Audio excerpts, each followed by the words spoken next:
ሲመካከሩ ይግባባሉ። ሰዎች ሲነጋገሩ ይበልጥ ይተዋወቃሉ። መተዋወቅ መተሳሰብ መዋደድን ያመጣል። አንዱ ለሌላው ያስባል። አንዱ ለሌላው አጋዥ እንጂ ጠላት አይሆንም። ወንድም ከወንድሙ ሲግባባ ሰላም ይሰፍናል። ውረድ እንውረድ ምዕራፍ ይዘጋል በምክክር። በጦርነት የሚጠፋ ሕይወት፣ በጦርነት የሚጎድል አካል፣ በጦርነት የሚወድም ንብረት አይኖርም። ችግር በንግግር አለመግባባት በምክክር ይፈታል። ኢትዮጵያውያን አሁን ያንን እያደረጉ ነው። ወንድማማቾች ያንን እያደረጉ ነው። ሀገር ለማሻገር መጪውን ጊዜ የተሻለ ለማድረግ ኢትዮጵያ እየመከረች ነው። ኢትዮጵያውያን እየተሻገሩ ነው። ኢትዮጵያውያን የልዩነት ግድግዳ አፍርሰው የአንድነት የፍቅር ድልድይ ይገነባሉ። የዘመኑ ጀግንነት ችግርን በመመካከር መፍታት ነውና በቸሪደር ዙሪያው በቸሪደር የኢትዮጵያ ምድር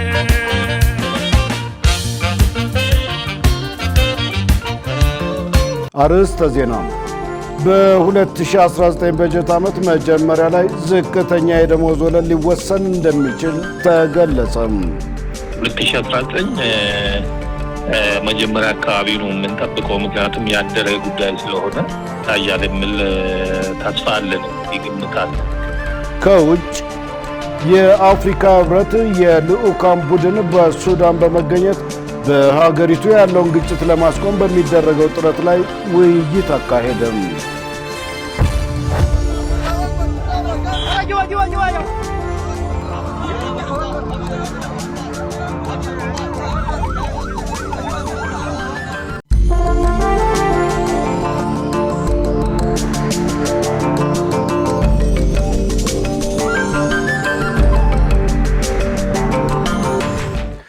ውድ ተመልካቾች ሰላም ጤና ይስጥልን። ከኢሳት ነጻ ህዝብ ሚዲያ የሰዓቱን ዜና ይዘን ቀርበናል። ከዜናው ጋር ደረጀ ይልማ ነኝ። ለምልክት ቋንቋው ደግሞ ዳዊት ጎሳዬ አብሮኛል። አሁን ወደ ቀዳሚው ዜና አልፋለሁ። በሀገራዊ ምክክር ጉባኤው የተጠቃለለው ምክረ ሀሳብ በመጪው ረቡዕ ለ4000 ተመካካሪዎች ሊቀርብ መሆኑ ተገለጸ። በሌላ በኩል የጉባኤውን ሂደት በተመለከተ በራሳቸው መግለጫ ያወጡ አካላት መኖራቸውን የገለጸው ኮሚሽኑ ለነሱም ምላሽ እንደሚሰጥ አስታውቋል። መሳይ ገዛኸኝ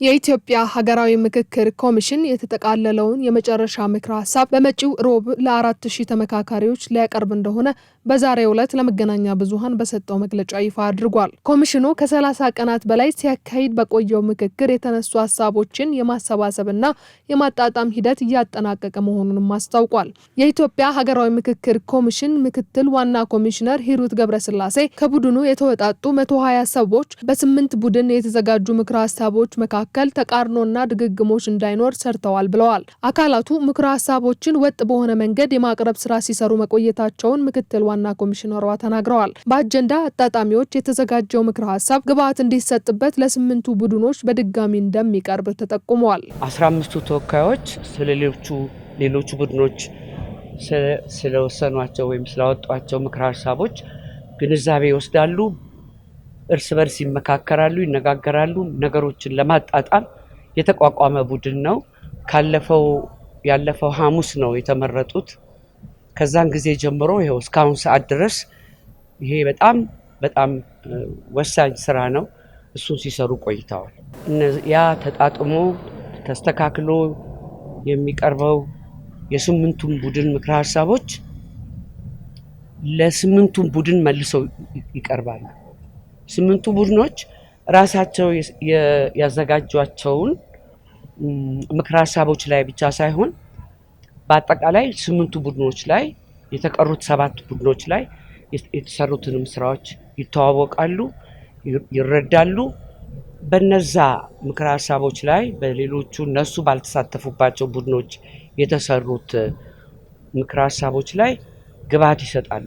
የሚሰበሰበው ግብዓት ላይ ነገ ሲሰራ ቆይቶ ሮብ ዕለት 4000 ያጸድቁታል ማለት ነው። ምክትል ኮሚሽነሯ ቅሬታ ያቀረቡ አካላት ጉዳይ እየታየ እንደሆነ ገልጸው በግል መግለጫ ላወጡ አካላትም ምላሽ እንሰጣለን ብለዋል። እነዚህን ቅሬታዎች የሚያስተናግድ የተለየ ኮሚቴ አለ።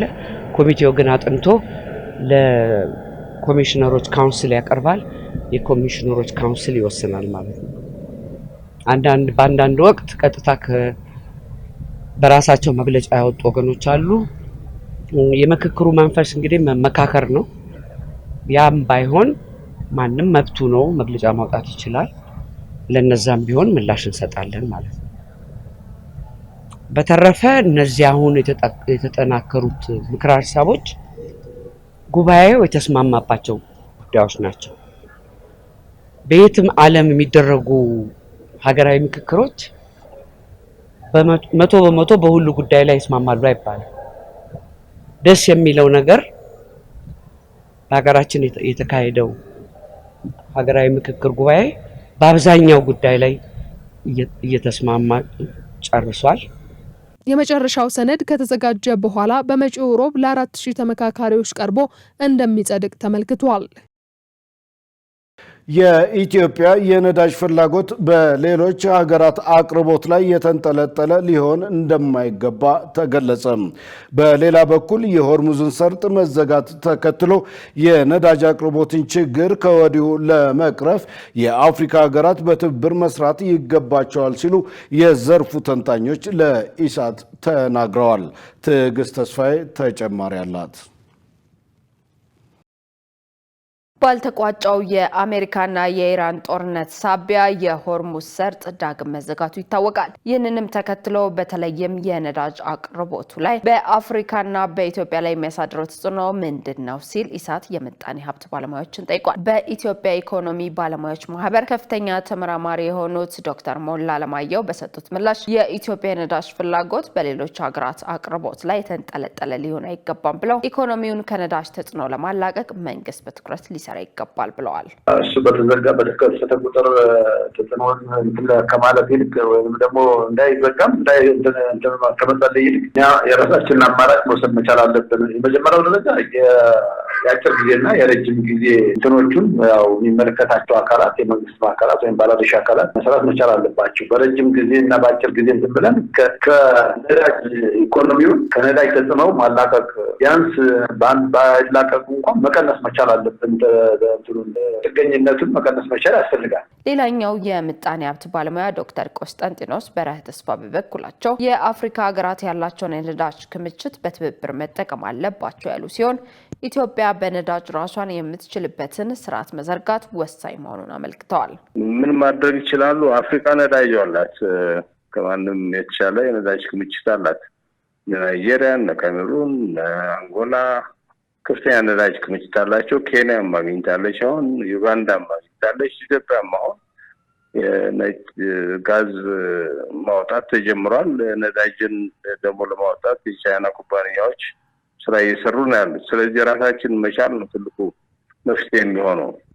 ከዛ በኋላ ደግሞ ነዳጅ የሌላቸው አፍሪካ ሀገራት እርስ በራሳቸው በዚህ በአፍሪካ የቀጠናዊ የቀረጥ ነፃ የንግድ ስርዓት በዛ አድርገው እርስ በራሳቸው መነገድ ያለባቸው የሚል ግምት ነው ያለኝ። ከጥቂት ወራት በፊት የሆርሙዝ ሰርጥ መዘጋትን ተከትሎ በሀገሪቱ ከፍተኛ ነዳጅ እጥረት ተከስቶ የሀገሪቱን ሁለንተናዊ የትራንስፖርት እንቅስቃሴ መፈተኑን ኢሳት መዘግቦ አይዘነጋም።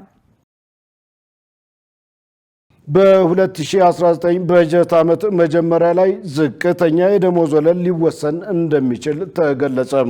የኑሮ ውድነት ጫናው የሰራተኞችን ሕይወት እየፈተነ መሆኑን የኢትዮጵያ ሰራተኛ ማህበራት ኮንፌዴሬሽን ገልጿል። መሰረት ባዩ ተጨማሪ አላት። በፋብሪካዎች በኢንዱስትሪዎች እንዲሁም በግል የልማት ተቋማት የሚሰሩ ሰራተኞች አነስተኛ ደሞዝ የሚያገኙ በመሆኑ መንግስት ዝቅተኛ የደሞዝ ወለል እንዲወስን የኢትዮጵያ ሰራተኛ ማህበራት ኮንፌዴሬሽን ተደጋጋሚ ጥሪዎችን ሲያቀርብ እንደነበር ይታወቃል። ዝቅተኛ የደሞዝ ወለል የሚያጠና ቦርድ ተቋቁሞ ቦርዱ በሚያቀርበው የጥናቱ ውጤት መሰረት በተጠናቀቀው የ2018 በጀት ዓመት ዝቅተኛ የደሞዝ ወለል ይወሰናል ተብሎ እንደነበር ኮንፌዴሬሽኑ መግለጹ ይታወሳል። አሁን ላይ ይህ ጉዳይ ከምን ደረሰ ሲል ኢሳት የኢትዮጵያ ሰራተኛ ማህበራት ኮንፌዴሬሽንን ጠይቋል። የኢትዮጵያ ሰራተኛ ማህበራት ኮንፌዴሬሽን ፕሬዝዳንት ካሳሁን ፎሎ ዝቅተኛ የደሞዝ ወለል ማቋቋሚያ ደንብ ይወጣል ተብሎ እንደነበር አንስተው ሀገራዊ ምርጫን ጨምሮ ሌሎች ጉዳዮች በመኖራቸው ይህንን ማድረግ አልተቻለም ብለዋል። ይሁን እንጂ በ2019 ዓ.ም መጀመሪያ ላይ ዝቅተኛ የደሞዝ ወለል ይወሰናል ተብሎ እንደሚጠበቅ ተናግረዋል። ኦልሬዲ ሚኒስቴሮች ምክር ቤት መወሰን አለበት። ያለ መወሰን ኦልሬዲ ፕሮሰሱ ሁሉም ነገር አልቆ የነሱ ውሳኔ ብቻ እንደሚጠበቅ ነው አጀንዳ ላይ ቀርቦ ውሳኔ መወሰን ነው የሚቀረውና አመቱ መጨረሻ ላይ የቦርድ ማቋቋሚያ ደንብ ይወጣል ተብሎ ነበረ። አጋጣሚ ሆኖ ያው ጊዜው ተጓቶ ወደ ምርጫ ውስጥ ገብቶ ስለነበረ አልታየም። ኦሬዲ እንግዲህ አዲሱ ካቢኔ እንደተቋቋመ ይታያል የሚል ተስፋ ነው ያለን። ምክንያቱም ኦሬዲ እዛ ደረጃ ደርሰዋል። ረቂቁም ሁሉም ነገር አልቆ ስለዚህ ስራ እንደጀመሩ ይሄን ያዩልናል ብለን እንገምታለን። ባለፈው እንግዲህ ያው ምርጫም ደረሰ አጀንዳም በስቶ ሊሆን ይችላል፣ ግን እየጠበቅን ነው በእኛ በኩል ከዛ እንዲወጣ 2019 መጀመሪያ አካባቢ ነው የምንጠብቀው። ምክንያቱም ያደረ ጉዳይ ስለሆነ ታያለ የሚል ተስፋ አለን፣ እንግዲህ ግምት አለን። ፕሬዝዳንቱ አክለውም የኑሮ ውድነት ጫናው የሰራተኞችን ህይወት እየፈተነ መሆኑን አንስተው በተለይ ዝቅተኛ ደሞዝ ተከፋይ የሆኑ የህብረተሰብ ክፍሎች የዕለት ጉርሳቸውን መሸፈን አቅቷቸዋል ብለዋል። መንግስትም ይህንን ከግንዛቤ በማስገባት ዝቅተኛ የደሞዝ ወለል እንዲወስን ጠይቀዋል። አይደለም ዝቅተኛ ተከፋይ በእኛ ሀገር ከፍተኛው የትኛው ነው ዝቅተኛው የትኛው ነው ያስቸግራል። ሁሉም ደሞዝ ተከፋይ በችግር ላይ ነው ደሞዝ ተከፍሎ የሚተዳደረው። እንግዲህ የበለጠ ደግሞ በጣም ዝቅተኛ የሚከፈለው ሰው በሚከፈለው ደሞዝ እየኖረ አይደለም። ግማሽ ቀን ጾም ውሎ እንግዲህ ችሎ በቀን አንድ ከበላም አንድ ነገር ነው። በጣም ከባድ ነው። ማታውን እንዲህ የሆነ ነው ብሎ ለመግለጽም የሚያመች ነገር አይደለም። ያሉበት የኑሮ ደረጃ በልቶ ማደር አይችሉም። ያው ይታወቃል፣ በሚያገኙት ገቢ ኑሮ ውድነቱ ጫና ይታወቃል። ስለዚህ እነሱ ላይ ደግሞ የበለጠ ጫናው የሚበረታ ነውና በጣም ያስቸግራል። ለመግለጽም በጣም ከፍተኛ ችግር ውስጥ ነው ያሉት ማለት ይቻላል። ባዶ ዳቦ እንኳን ለመብላት እስከሚቸገሩ ነው የሚደርሱትና ይሄን ታሳቢ ተደርጎ ነው ይሄን ጥያቄ ያቀረብነው። እዚህ ይሄን ኮንሲደር አድርጎ መንግስት ቶሎ እንዲያወጣ ነው እንፈልገው። በእኛ በኩል ዝቅተኛ የደሞዝ ወለል የሚወሰነው ጥናትን መሰረት ተደርጎ መሆኑ የተገለጸ ሲሆን ይህም በተወሰነ መልኩ ዝቅተኛ የደሞዝ ተከፋይ የህብረተሰብ ክፍሎችን ችግር ይፈታል ተብሎ እንደሚጠበቅ የኢትዮጵያ ሰራተኛ ማህበራት ኮንፌዴሬሽን ገልጿል።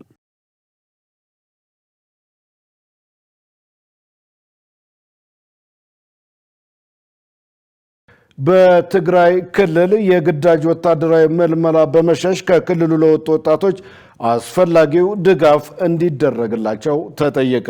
በሌላ በኩል በክልሉ ከተለያዩ የህብረተሰብ ክፍሎች የተመረጡ ከ300 በላይ ተወካዮች በሀገራዊ ምክክር ጉባኤ ላይ የተሳተፉ መሆናቸውን የትግራይ ዴሞክራሲያዊ ፓርቲ አስታውቋል።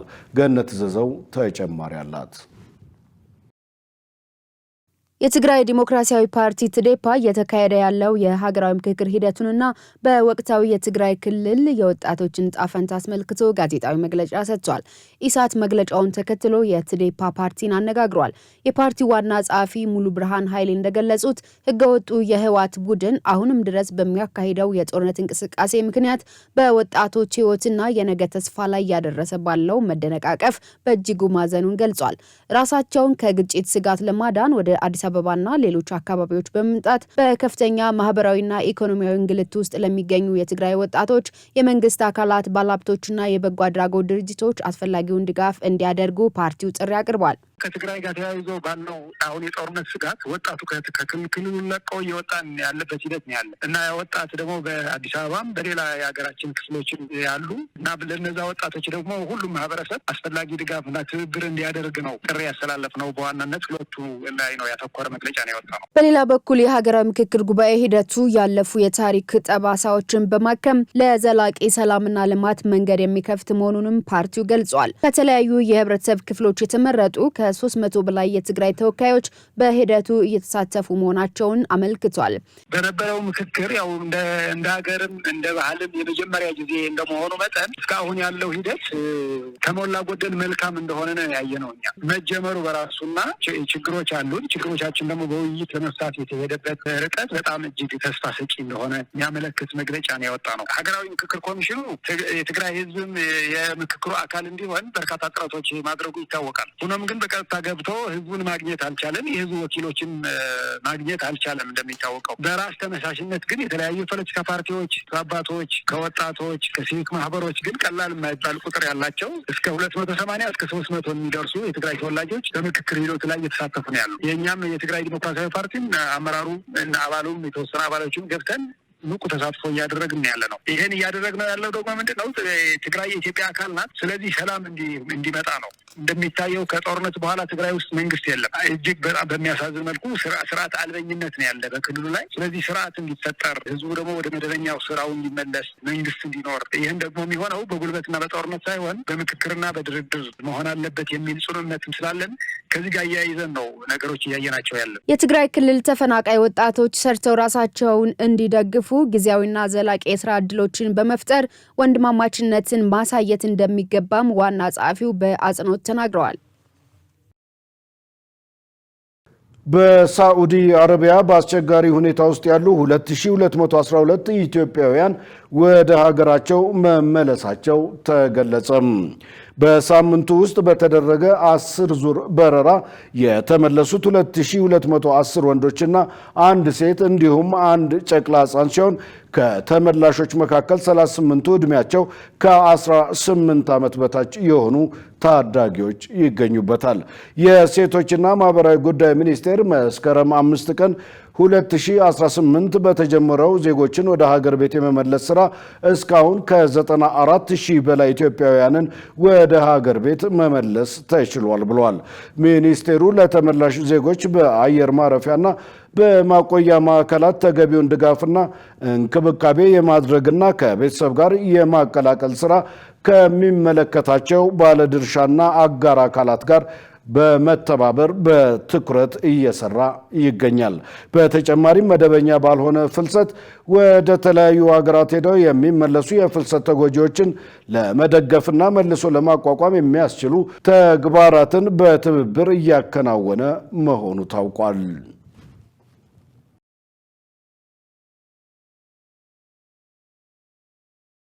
ውድ ተመልካቾች ከኢሳት ነጻ የህዝብ ሚዲያ አሁን ደግሞ የቢዝነስ ዘገባዎችን ወደ እናንተ እናደርሳለን። ሰላማዊት ሙሉጌታ ትጠብቀናለች። ወደዛው እንለፍ።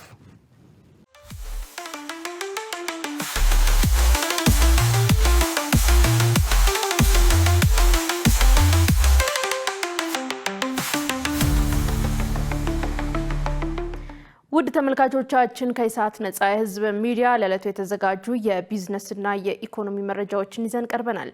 ከዘገባዎቹ ጋር ሰላማዊት ሙሉጌታ ነኝ። አብራችን ቆዩ።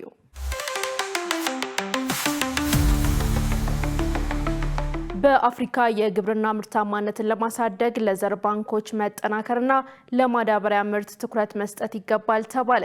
በአፍሪካ የግብርና ምርታማነትን ለማሳደግ ለሀገር በቀል ዝርያዎች ጥበቃ የሚሆኑ የዘር ባንኮች መጠናከርና ለማዳበሪያ ምርት እድገት በትኩረት መስራት እንደሚገባ የአፍሪካ ህብረት ኮሚሽን የግብርና ገጠር ልማት ብሎ ኢኮኖሚና ዘላቂ የአካባቢ ጥበቃ ኮሚሽነር ሞሰስ ቪላካቲ አስታውቀዋል። የምስራቅ አፍሪካ የልማት በይነ መንግስታት ባለስልጣን አባል ሀገራት የግብርና ትራንስፎርሜሽን አፈጻጸም ግምገማና ከ2026 እስከ 2035 በሚተገበረው የካምፓላ ድንጋጌ ማዕቀፍን አስመልክቶ በአዲስ አበባ ምክክር መካሄድ ጀምሯል። ለሁለት ቀናት በሚቆየው የምክክር መድረክ አምስተኛው አጠቃላይ የአፍሪካ የግብርና ልማት መርሃ ግብር የሁለት ዓመት አፈጻጸም ሪፖርትና የኢጋድን ቀጠናዊ አፈጻጸም ይገመግማል። በመድረኩ ላይ የአፍሪካ ህብረት ኮሚሽን የግብርና ገጠር ልማት ብሉ ኢኮኖሚና ዘላቂ አካባቢ ጥበቃ ኮሚሽነር ሞሰስ ቪላካቲ አፍሪካ 60 በመቶ ያልታረሰ ለም መሬት እያላት በየዓመቱ ከ100 ቢሊዮን ዶላር በላይ የምግብ ምርት ከውጭ ለማስገባት ታወጣለች ብለዋል። ሞሰስ ቪላካቲ የማላቦ የሁለት ዓመት ግምገማ ዘመን ማብቃቱን አንስተው የቀጣይ ትኩረት ውጤታማ ትግበራ መሆን እንዳለበት ተናግረዋል። ዘገባው የኢዜአ ነው። መንግስት የሚቀርጻቸው ፖሊሲዎች በባለሙያዎች ጥናትና በተጨባጭ መረጃዎች ላይ እንዲመሰረቱ የኢኮኖሚ ባለሙያዎች ማህበር የላቀ ሚና ሊጫወቱ እንደሚገባ ተገለጸ። በኢትዮጵያ የምጣኔ ሀብት ባለሙያዎች ማህበር አዘጋጅነት መረጃን ለፖሊሲ ግብዓት መጠቀም በሚል መሪ ቃል የምክክር መድረክ ተካሂዷል። የንግድና ቀጠናዊ ትስስር ሚኒስቴር ዶክተር ካሳሁን ጎፌ በመድረኩ መክፈቻ ላይ ባደረጉት ንግግር ኢትዮጵያ አሁን ላይ የደረሰችበትን የኢኮኖሚ ሪፎርምና የንግድ ፖሊሲ ትግበራ ስኬታማ ለማድረግ ጥራት ያለውና ወቅታዊ መረጃ ወሳኝ መሆኑን ገልጸዋል። ሚኒስቴሩ አክለውም መንግስት የሚቀርጻቸው ፖሊሲዎች በባለሙያዎች ጥናትና በተጨባጭ መረጃዎች ላይ እንዲመሰረቱ የኢኮኖሚ ባለሙያዎች ማህበር የሚጫወተው ሚና ከፍተኛ እንደሆነ ገልጸዋል። ኢትዮጵያ አጠቃላይ የንግድ ስርዓቷን የሚያስተካክል ፍትሃዊ ውድድር የሚያረጋግጥ አጠቃላይ የንግድ ፖሊሲ ለመጀመሪያ ጊዜ ማዘጋጀቷን ገልጸዋል። በተጨማሪም የዓለም ንግድ ድርጅት አባልነት ድርድር በተመለከተ ከ11 ሀገራት የሁለትዮሽ የገበያ እድል ስምምነት መደረጉና የድርድር ሂደቱ መጨረሻ ምዕራፍ ላይ መድረሱን አብራርተዋል። የኢትዮጵያ ኢኮኖሚ ባለሙያዎች ማህበር ከተመሰረተ 35 ዓመታትን ያስቆጠረና ከ6500 በላይ አባላትን ያቀፈ አንጋፋ ተቋም እንደመሆኑ በሀገሪቱ የፖሊሲ ቀረጻ ሂደት ላይ የራሱን አሻራ እያሰረፈ ይገኛል። መረጃው የንግድና ቀጠናዊ ትስስር ሚኒስቴር ነው። በሀገር አቀፍ ደረጃ በዘንድሮ የመኸር ወቅት 16 ሚሊዮን ሄክታር መሬት በኩታ ገጠም እርሻ እንደሚለማ የግብርና ሚኒስቴር አስታወቀ። በግብርና ሚኒስቴር የሰብል ልማት መሪ ስራ አስፈጻሚ ተወካይ አቶ ተሾመ ገለቱ ለጋዜጣ ፕላስ እንደገለጹት የግብርና ምርታማነትን ለማሳደግ ለኩታ ገጠም እርሻና ለገበያ ትስስር ልዩ ትኩረት ተሰጥቶ እየተሰራ ይገኛል። በተያዘው የምርት ዘመን በኩታ ገጠም የእርሻ ዘዴ 16 ሚሊዮን ሄክታር መሬት ለማልማት ታቅዶ ሰፊ ርብርብ እየተደረገ ይገኛል። እስካሁን ባለው ሂደትም 9.75 ሚሊዮን ሄክታር መሬት በዘር መሸፈኑን ተናግረዋል። በዘር የመሸፈን ስራው እስከ ነሐሴ 20 ቀን 2018 ዓ.ም ሙሉ በሙሉ ይጠናቀቃል ተብሎ እንደሚጠበቅ ገልጸው በዘንድሮው የኩታ ገጠም እርሻ በስንዴ፣ በበቆሎ፣ ማሽላ፣ ገብስና ሩዝ ሰብሎች ላይ በትኩረት እየተሰራ ይገኛል። አርሶ አደሮች በኩታ ገጠም አምርተው ምርታቸውን ከማሳደግ ባለፈ በማደራጀት ወደ ትላልቅ የኢንቨስትመንት ኩባንያዎች እንዲሸጋገሩ የማድረግ ስራ እየተሰራ ይገኛል ብለዋል። መረጃው የጋዜጣ ፕላስ ነው። ከ800 ሚሊዮን ብር በላይ በሆነ ወጪ የተገነቡ የሶላር ሚኒ ግሪድ ፕሮጀክቶች ተመረቁ። በምዕራብ ሐረርጌ ዞን በሃዊ ጉደና ወረዳ ከ800 ሚሊዮን ብር በላይ በሆነ ወጪ የተገነቡ 4 የሶላር ሚኒ ግሪድ የኃይል ማመንጫ ፕሮጀክቶች መመረቃቸው ተገልጿል። በምረቃ መርሃ ግብሩ የውሃና ኤነርጂ ሚኒስቴር ዴታ ኢንጂነር ሱልጣን ወሊ እንደገለጹት የተመረቁት ፕሮጀክቶች የውሃና ኤነርጂ ሚኒስቴር ከኢትዮጵያ ኤሌክትሪክ አገልግሎት ጋር በመተባበር ያስገነቧቸው ናቸው። የሶላር ሚኒ ግሪዶች በምዕራብ ሐረርጌ ዞን በሃዊ ጉዲና ወረዳ ባቴን ጨምሮ በተለያዩ ቀበሌዎች ላይ የሚገኙ ሲሆን ከ900 ኪሎዋት በላይ የማመንጨት አቅም አላቸው ብለዋል።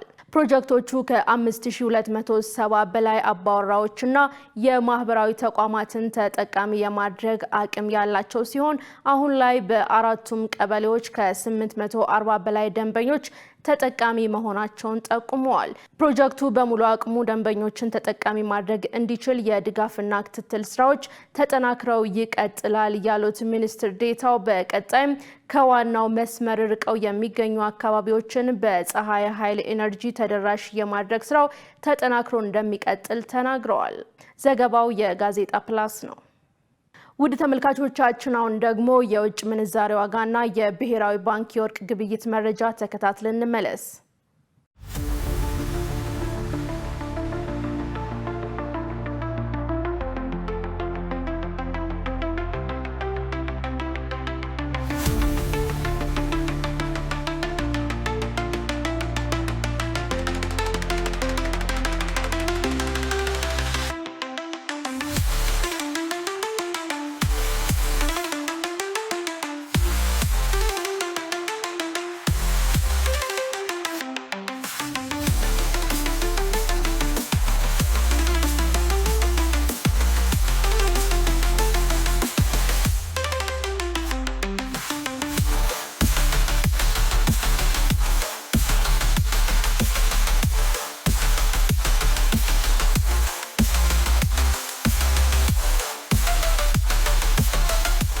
ውድ ተመልካቾቻችን ለዕለቱ የያዝናቸው የቢዝነስና የኢኮኖሚ መረጃዎች ተጠናቀዋል። አሁን ደግሞ ወደ ቀዳሚ ዜና እንሻገር።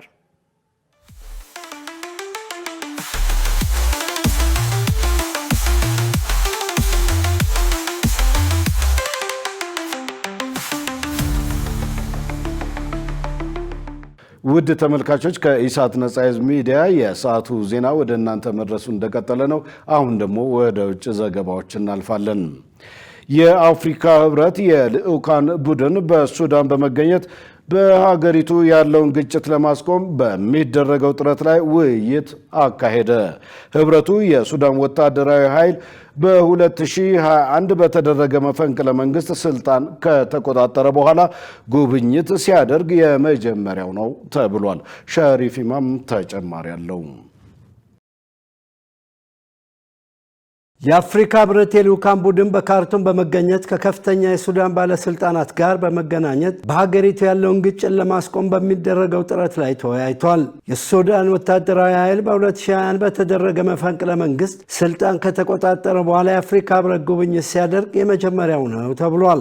ሱዳን 55 አባል ሀገራት ባለው አህጉራዊ አካል በ2021 ወታደራዊ ኃይል ስልጣን ከተቆጣጠረ በኋላ ከአባልነት ታግዳለች። የአፍሪካ ህብረት የሰላምና የጸጥታ ምክር ቤት ልዑካን ቡድን ከሉዓላዊ ምክር ቤቱ መሪ አብዱል ፈታህ አልቡርሃንና ከጠቅላይ ሚኒስትሩ ካሚል ኢድሪስ ጋር ተወያይተዋል። የአፍሪካ ህብረት የሰላምና የጸጥታ ምክር ቤት የዚህ ወር ተለዋጭ ፕሬዚደንት የሆኑት መሐመድ ካሊድ እንዳሉት ድርጅቱ የሱዳንን ሉዓላዊነትና አንድነት እንደሚያከብር አስታውቀዋል።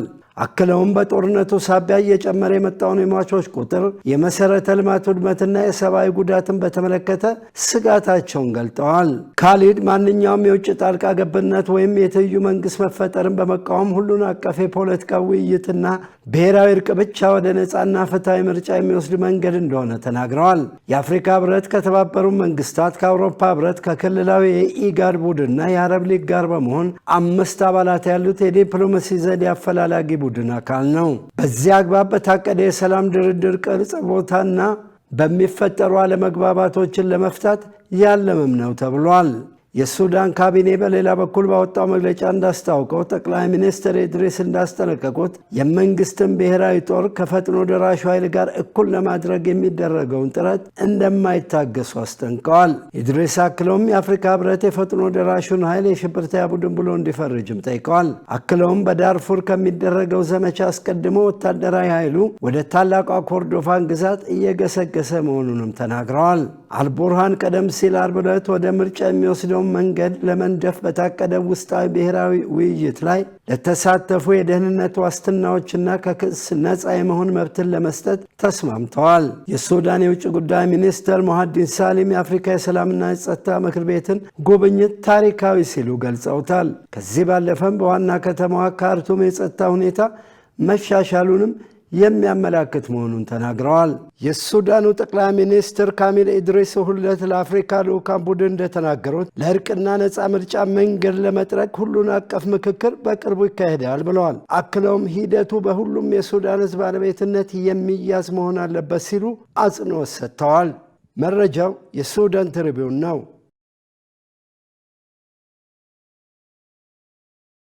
ታይላንድ በጦር መሳሪያ ወንጀል ሳቢያ ከባድ ቀውስ ውስጥ መውደቋ ተሰማ። ባንኮክ ከፊሊፒንስ ቀጥላ በደቡብ ምስራቅ ኤሽያ ሁለተኛዋ በጦር መሳሪያ ወንጀል ከፍተኛ ደረጃ ላይ የምትገኝ ሀገርም ናት ተብሏል። ዮሐንስ ተስፋ ተጨማሪ አለው። የተለያዩ ዓለም አቀፍ ሪፖርቶች እንደሚያመለክቱት ታይላንድ ከፊሊፒንስ ቀጥላ በደቡብ ምስራቅ እስያ ሁለተኛዋ በጦር መሳሪያ ወንጀል ከፍተኛ ደረጃ ላይ የምትገኝ ሀገር ናት። በሀገሪቱ የጦር መሳሪያ ባለቤትነት ከፍተኛ መጠን ያለው ሲሆን ስሞል አርም ሰርቬይ የተባለ ጥናታዊ ጽሑፍ እንደሚያሳየው በግለሰቦች እጅ የሚገኙ የጦር መሳሪያዎች ብዛት 10 ሚሊዮን ይደርሳል። ይህም በየመቶ ሰዎች 15 የጦር መሳሪያዎች የታጠቁ ግለሰቦች ጣጣም ትልቅ ክፍተት ፈጥሯል። በሀገሪቱ በየዓመቱ በጦር መሳሪያ ምክንያት ከ2000 እስከ 3000 የሚደርሱ ሰዎች ህይወታቸውን ያጣሉ። ተመሳሳይ የህዝብ ቁጥር ባላት ብሪታንያ ይህ ቁጥር ከ50 በታች ሲሆን ታይላንድ ግን በየ1 ሚሊዮን ህዝብ የ40 ሰዎችን ህይወት በጦር መሳሪያ ታጣለች። ተቺዎች እንደሚሉት ምንም እንኳን የፈቃድ አሰጣጥ ህጉ ጥብቅ ቢሆንም ድክመቱ ያለው ህጉን በማስፈጸም ላይ ነው። በታይላንድ ማህበረሰብ ዘንድ መሳሪያ የመታጠቅ ባህልና የኃይል የበላይነትን የማሳየት አመለካከት በስፋት ይስተዋላል። እንደ ቢቢሲ ሪፖርት ታይላንድ በየዓመቱ አብዛኞቹን ከአሜሪካ በመግዛት ወደ 200,000 የሚጠጉ የጦር መሳሪያዎችን ታስገባለች። አስታውቃለች። እየተባባሰ የመጣውን የጦር መሳሪያ ቀውስ ለመግታት ጠቅላይ ሚኒስትር አኑቲን ቻርሚራኮል አስቸኳይ መመሪያ አስተላልፈዋል። በዚህም የሀገር ውስጥ ጉዳይ ሚኒስትርና ፖሊስ በጋራ አዲስ የጦር መሳሪያ መግዛት፣ መታጠቅና የሲቪል ሰራተኞች ድጎማ የጦር መሳሪያ ግዢ ፍቃዶች ሙሉ በሙሉ እንዲታገዱ አድርገዋል። በሌላ በኩል የሀገር ውስጥ ጉዳይ ሚኒስትር በ60 ቀናት ውስጥ የጦር መሳሪያ ቁጥጥር ህጉን እንደሚያሻሽል የሚጠበቅ ሲሆን ይህም የመሳሪያ ምዝገባ መረጃዎችን በዲጂታል መንገድ በማስተዳደርና በህገ ወጥ ንግድ ላይ ጠንካራ ቁጥጥር ለማድረግ ያስችላል ተብሏል። የታይላንድ መንግስት ባደረገው የህግ ማሻሻያ ህዝቡ ህገ ወጥ የጦር መሳሪያዎችን የሚያስረክብበት የእፎይታ ጊዜ ሲዘጋጅ ፍቃድ የሌላቸውን መሳሪያዎች የታጠቁ አካላት ላይ ከፍተኛ የወንጀል ቅጣት ይጣላል።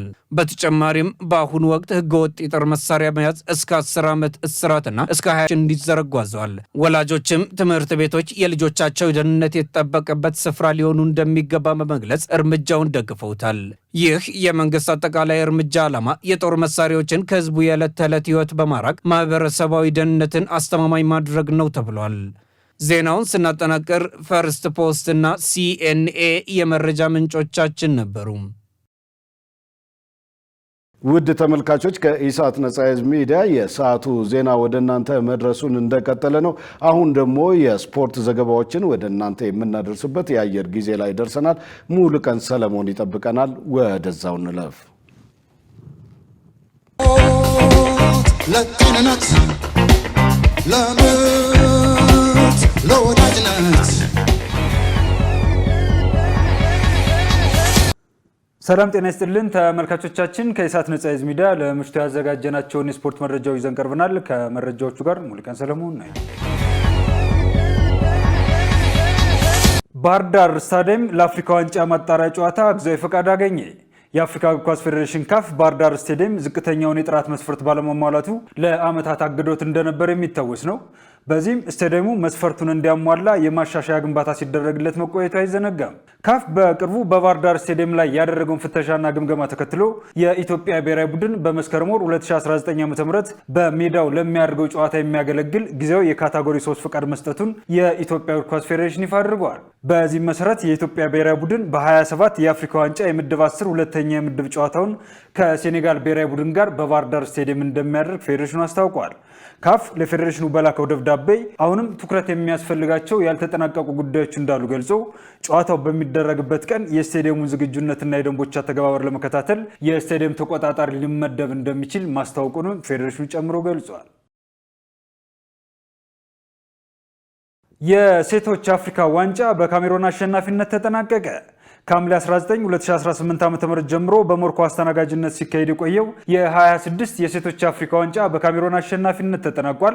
በፍጻሜው ጨዋታ ከማላዊያቸው ጋር የተገናኘው የካሜሮን ብሔራዊ ሴቶች ቡድን 3-0 በማሸነፍ ሻምፒዮን ሆኗል። በውድድሩ ከዚህ በፊት 3 ጊዜ ለፍጻሜ ደርሳ 3ቱንም በናይጄሪያ ተሸንፋ ዋንጫውን ያጣችው ካሜሮን በአራተኛ ሙከራዋ የመጀመሪያ ዋንጫውን አሳክታለች። በዚህም ዋንጫውን ያሳካች አራተኛው ሀገር ሆናለች። ከፍጻሜው ጨዋታ በፊት አልጄሪያና ሞሮኮ ለደረጃ የተገናኙ ሲሆን መደበኛ ጨዋታውን 1-1 በመለያየታቸው በተሰጠው የመለያ ምት አልጄሪያ 3-2 በማሸነፍ ሶስተኛ ደረጃን ይዛ አጠናቃለች። በውድድሩ ከ1 እስከ 4 ያጠናቀቁት ካሜሮን፣ ማላዊ፣ አልጄሪያና ሞሮኮ በመጪው ዓመት በብራዚል ለሚካሄደው 10ኛው የሴቶች ዓለም ዋንጫ አፍሪካን ወክለው ይሳተፋሉ። ከተካሄዱ 14 የአፍሪካ ዋንጫ ውድድሮች 10ሩን በማሸነፍ ቀዳሚ የሆነችው ናይጄሪያ በዘንድሮ ውድድር ለመጀመሪያ ጊዜ ከዓለም ዋንጫ ውጭ ሆናለች። አርሴናል የኮሚኒቲ ሺልድ ዋንጫ አሸናፊ ሆነ። ከማንቸስተር ሲቲ ጋር የኮሚኒቲ ሺልድ የፍጻሜ ጨዋታ ያደረገው አርሴናል 3-0 በማሸነፍ ሻምፒዮን ሆኗል። ካይ ሃቨርስ፣ ማርቲን ኦዲጋርድ እና ሪካርዶ ካላፊዮሪ መድፈኞቹን ለድል ያበቁ ጎሎች ሲያስቆጥሩ የመጀመሪያ ጨዋታውን ያደረገው ክርስቶስ ዞሊስ 2 ለግብ የሆኑ ኳሶችን አመቻችቶ አቀብሏል። ማርቲን ኦዲጋርድ ደግሞ የጨዋታ ኮከብ ተብሎ ተመርጧል። አርሴናል ሻምፒዮን መሆኑን ተከትሎ በአጠቃላይ ዋንጫውን ለ18ኛ ጊዜ በማሸነፍ 21 ጊዜ ካሸነፈው ማንቸስተር ዩናይትድ በመቀጠል ዋንጫውን ብዙ ጊዜ ያነሳ ሁለተኛው ቡድን ሆኗል። የኮሚኒቲ ሺልድ ከ117 ዓመት በፊት ሲመሰረት ዓላማው ለበጎ አድራጎት በመሆኑ ከጨዋታው ትኬትና ዝግጅት ሽያጭ የሚገኘው ገቢ በሙሉ በእንግሊዝ ኳስ ማህበር በኤፍኤ ካፕ ውድድር ከመጀመሪያው ዙር ጀምሮ ለሚሳተፉ 124 ክለቦች ይከፋፈላል። እነዚህ ክለቦች ያገኙትን የራሳቸውን ድርሻ ደግሞ በአካባቢያቸው ለሚገኙ በጎ አድራጎት ስራ ያውሉታል። ምናልባት የሚተርፍ ገንዘብ ካለ ደግሞ የእንግሊዝ ኳስ ማህበር ለበጎ አድራጎት አጋሮቹ ይለግሳል። በሌላ ዜና ሌንስ የፈረንሳይን ሱፐር ካፕ አሸነፈ። የ2025-26 የኮፕ ደ ፍራንስ ሻምፒዮኑ ሌንስ ከሊጉ አሸናፊ ፒኤስጂ ጋር ያደረገውን የፈረንሳይ ሱፐር ካፕ ጨዋታ 1-0 በሆነ ውጤት በማሸነፍ ሻምፒዮን ሆኗል። በመጀመሪያው አጋማሽ ተከላካይ አንቶኒዮም በቀይ ካርድ በማጣቱ በ10 ተጫዋቾች የተጫወተው ሌንስ ፍሎሪያን ቱቪን ባስቆጠራት ጎል የፈረንሳይ ሱፐር ካፕ ዋንጫን ለመጀመሪያ ጊዜ አሸንፏል። ሊጠናቀቅ 2 ሳምንት በቀረው የ26 የፋይ ክረምቱ የዝውውር መስኮት በርካታ ዝውውሮች እየተከናወኑ ይገኛሉ። ከነዚህ መካከል ባርሴሎና ሮድሪን ለማስፈረም ከማንቸስተር ሲቲ ጋር መስማማቱ ይገኝበታል። የካታሎን ክለብ ባርሴሎና የ30 ዓመቱን ስፔናዊ አማካይ አጠቃላይ 76.5 ሚሊዮን ዩሮ በሚደርስ የዝውውር ሂሳብ ለማስፈረም መስማማታቸውን ዘ አትሌቲክ ዘግቧል። እንደ ዘገባው ከሆነ ማንቸስተር ሲቲ 60 ሚሊዮን ዩሮን በቀጥታ ሲቀበል፣ ቀሪው እየታየ የሚከፈል ክፍያ መሆኑ ተነግሯል። በተጠናቀቀው የዓለም ዋንጫ የውድድሩ ኮከብ ተጫዋች ተብሎ የተመረጠው የአንድ ጊዜ የባሎንዶር አሸናፊው ሮድሪጎ ሄርናንዴስ ካሳንቴ ሮድሪ ለባርሴሎና የ4 ዓመት ኮንትራት እንደሚፈርም ዘገባው ጨምሮ ገልጿል። ጁቬንቱስ ቪካሪዮን ለማስፈረም ተስማምተዋል። የጣሊያን ሴሪው ክለብ ጁቬንቱስ የቶተንሃሙ ግብ ጠባቂ ቪካሪዮን ለማስፈረም ከስምምነት ደርሰዋል። ጁቬንቱስ የ29 ዓመቱን ጣሊያናዊ ግብ ጠባቂ የመግዛት አማራጭ ባካተተ የውሰት ውል እንደሚያስፈርሙት ጎል.ኮም ዘግቧል። አስቶን ቪላ በበኩሉ ማርቲኔዝ ወደ ጁቬንቱስ ሊያደርገው የነበረው ዝውውር ቢቋረጥም ጃፓናዊ ግብ ጠባቂ ዚዮን ሱዙኪን ከጣሊያኑ ክለብ ፓርማ ለማስፈረም መስማማትም ተዘግቧል። አስቶን ቪላ ለ23 ዓመቱ ግብ ጠባቂ ዝውውር 35 ሚሊዮን ዩሮ እንደሚከፍል የስፔን ዘግበዋል። ዚዮን ሱዙኪ በአስቶን ቪላ ቤት የቁጥር 1 ግብ ጠባቂነት ቦታ እንደሚያገኝ ማረጋገጫ እንደተሰጠው በዘገባው ተመልክቷል። ተመልካቾቻችን ከኢሳት ነጻ ህዝብ ሚዲያ ለምሽቱ ያዘጋጀናቸው የስፖርት መረጃዎቻችን የተከታተሏቸዋችሁ መስሎ ነበር። ከመረጃዎቹ ጋር ሙልቀን ሰለሞን አብሬያችሁ ቆየው። መልካም ጊዜ ይሁንላችሁ። ለጤንነት፣ ለምርት፣ ለወዳጅነት ውድ ተመልካቾች ከኢሳት ነጻ ህዝብ ሚዲያ የሰዓቱ ዜና እስካሁን ነበር። ከዜናው ጋር ደረጀ ይልማ አብሬያችሁ ቆይቻለሁ። ለምልክት ቋንቋውም እንደዚሁ ዳዊት ጎሳዬ አብሮኝ ቆይቷል። ከቀሪ የኢሳት ዝግጅቶች ጋር ሰናይ ጊዜ